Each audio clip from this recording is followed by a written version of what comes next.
ಅಕ್ಕ ನಾನ್ ಬಂದೆ. ಏನ್ ಪುಟ್ಟಿ ಶುದ್ಧ ಬೆಳ್ಬಿಟ್ಟಿದ್ಯಾ? ನಿನ್ನ ನೋಡಿದಾಗ ಚಿಕ್ಕ ಇವಾಗ್ಬಿಟ್ಟು ಶುದ್ಧ ಬೆಳ್ಬಿಟ್ಟಿದ್ಯಾ? ಅಕ್ಕ ಎಲ್ಲಿ? ಅಕ್ಕ ಅಕ್ಕ ಬಂದೇನೋ? ಅಕ್ಕ ಚೆನ್ನಾಗಿದ್ಯಾ? ಚೆನ್ನಾಗಿದ್ಯೇನೋ? ಹೊರತಾ ಏನು ತಗೋ ಬಂದಿಲ್ಲ ಅಕ್ಕ. ಅಲ್ಲಿ ಅಂಗಡಿಗಳೆಲ್ಲ ಬಾಕ್ಲ ಹಾಕ್ಬಿಟ್ಟಿತ್ತು. ಏನು ಬೇಜಾರ್ ಮಾಡ್ಕೋಬೇಡ. ಅಯ್ಯೋ ಪರವಾಗಿಲ್ಲ ಬಿಡು, ಹೋಗ್ಲಿ. ತುಂಬಾ ಹೊಟ್ಟೆ ಸಿಗ್ತೈತೆ. ಏನ್ ಮಾಡಿದ್ಯಕ್ಕ? ನಿನ್ಗೋಸ್ಕರ ಅನ್ನ ಸಾಂಬಾರ್ ಎಲ್ಲಾ ಮಾಡಿದೀನಿ. ಹೋಗ್ ಫ್ರೆಶ್ ಅಪ್ ಆಗಿ ಬರೋಗು, ಊಟ ಮಾಡುವಂತೆ. ಸರಿ ಅಕ್ಕ.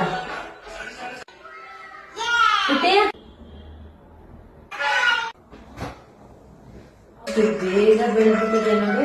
ನೋಡಕ್ ಚೆನ್ನಾಗಿ ಕಾಣಿಸ್ತಿದ್ಯಾ? ಜ್ಯೂಸ್ ಕುಡಿದ್ಯಾ? ಇಲ್ಲ ಬೇಡ. ಇಲ್ಲ ಕುಡಿ. ಇಲ್ಲ ಬೇಡ.